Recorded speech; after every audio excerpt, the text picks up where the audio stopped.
News 4 San Antonio at 5. We're here for you. Thanks for joining us tonight. I'm Mandy Noel. We have a lot to get to, and we start with pressure tonight on South Texas Congressman Tony Gonzales. Party leadership is calling for him to drop out of his race for re-election. The calls to drop out follow Gonzalez's admission last night that he did have an affair with Regina Santos Aviles, the woman who later took her own life. Notably, they're not calling for him to resign, and there are big questions about where things will go from here. News 4 San Antonio's Taylor Wartenby is live with the latest. News 4 is pressing for answers on several questions, including the most basic, will Gonzales drop out? We've reached out to the congressman, but he hasn't responded. There's also the question of what discipline he could face from the House Ethics investigation that could likely take some time before we know that. I made a mistake, and I had a lapse in judgment, and there was a lack of faith. And I take full responsibility for those actions. Gonzales, representing Texas's 23rd district, publicly acknowledged an affair with former staffer Regina Santos Aviles during an interview on the Joe Pags show. Santos Aviles later died by suicide. I look forward to the ethics committee starting an investigation. I appreciate the opportunity to be able to provide all the facts and all the details that lead to exactly what occurred in the entire situation. GOP leadership is calling on Congressman Gonzales to withdraw from his re-election bid and directly address the allegations, citing the seriousness of the matter. Professor John Taylor from UT San Antonio Political Science Department says the GOP leadership is asking Gonzales to withdraw, not resign, which is a big difference. Withdrawing from the race means he's just not running in 26. It means he keeps his House seat until January 27th. This is very important to Speaker Johnson and President Trump because we're talking about a razor-thin Republican majority already. But what happens with the Ethics Committee completing their investigation? We definitely suspect that there was at least some form of at least possibly some forms of criminal activity related to the payoffs or the alleged payoffs and the major increases in salary for the staffer. So, yeah, it still needs to go on. Regardless of if Gonzales drops out or not, he would still face the possibility of a civil lawsuit by Santos Aviles' husband and whatever disciplinary action the House Ethics Committee could levy against him. We again reached out to the Congressman Tony Gonzales and have not heard back. Reporting live in Taylor Wartenby, News 4 San Antonio. Thanks, Taylor. And on X today, Gonzalez's challenger in the runoff, Brandon Herrera, thanked Speaker Johnson and House leadership for holding Gonzales accountable. Texas Republican Congresswoman Monica de la Cruz also took to social media. She calls Gonzalez's actions unacceptable and says he should step down from all leadership roles. Gonzales also made claims, several of them in his interview with Joe Pags, about police reports, the timeline of these allegations, and the political impacts. We spoke with attorneys for Adrian Aviles. Tonight at 6, we'll have reaction to the congressman's admission and the legal action they could pursue. Another major developing story today, leaders in the Republican Party are calling for South Texas Congressman Tony Gonzales to drop out of this year's election. Republican leadership, including House Speaker Mike Johnson, says Gonzales should abandon his re-election effort after he admitted to having an affair with a woman who later took her own life. But they stopped short of saying he should resign. After months of speculation, Congressman Gonzales acknowledged an affair with a staffer in an interview on YouTube with Joe Pags. It came one day after he was sent to a runoff election and a House ethics investigation was announced.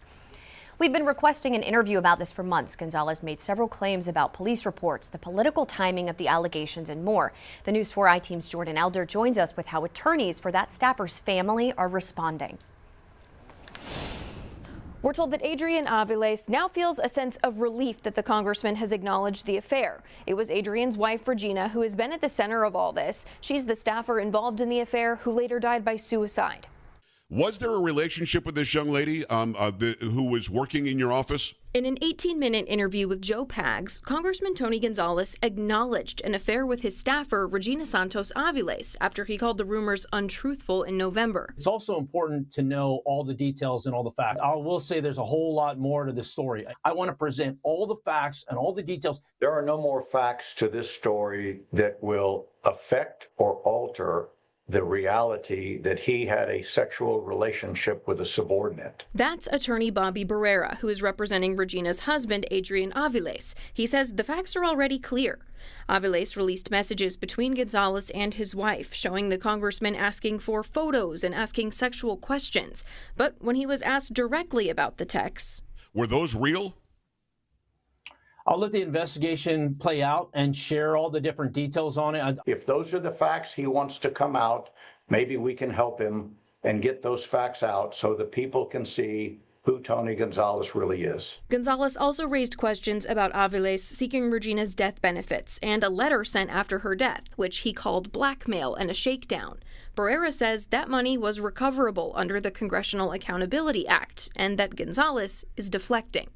This is what Tony keeps pointing to attempt to take away the focus on him and to put the focus somewhere else. And then there was this statement. Facts are, I hadn't spoken with Ms. Santos since June of 2024. Gonzales has consistently praised Santos Aviles' work, but he says the two hadn't spoken in more than a year before her death. Barrera says that's an admission and why his client was looking into a sexual harassment lawsuit. Well, that's the retaliation that she was receiving.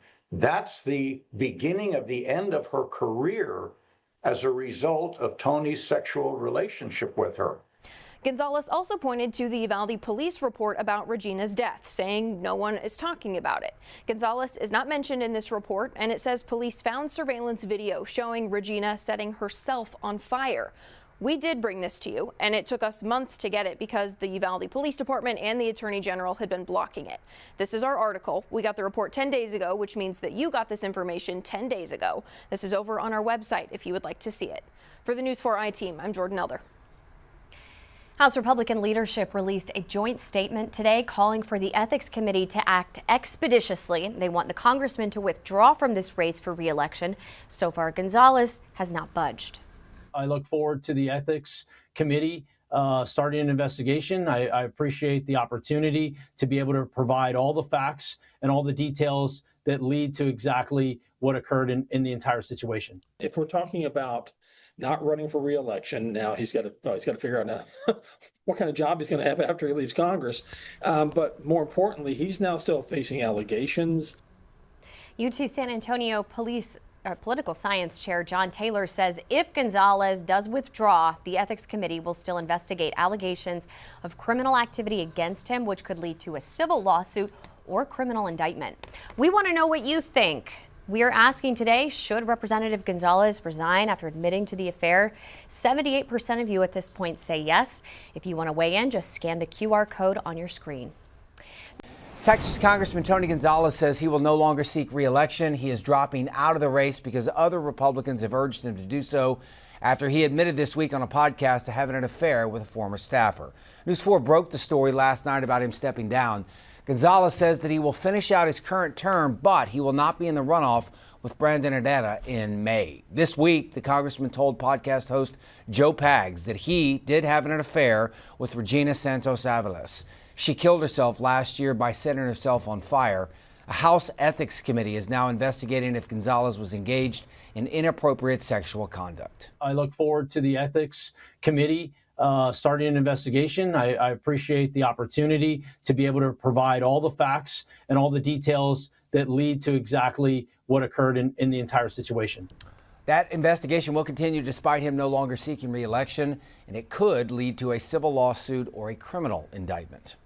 Her husband, Adrian Aviles, from whom she was separated at the time of her death, released messages between the congressman and his wife. It revealed that the congressman requested photos and asked her sexual questions. No more facts to this story that will affect or alter the reality that he had a sexual relationship with a subordinate. During the Joe Pags interview, the congressman raised questions about Aviles seeking his wife's death benefits. He also spoke about a letter sent to him after her death, calling it blackmail and a shakedown. This is what Tony keeps pointing to attempt to take away the focus on him and to put the focus somewhere else. Congressman Gonzales also pointed to the Uvalde police report about Santos Alvilez's death, saying he was not mentioned in it and that no one is talking about it. Well, we reported on it weeks ago, and it stated police found surveillance video showing Regina setting herself on fire. Now, that police report was not readily available to the public because the city of Uvalde and the Attorney General were blocking it.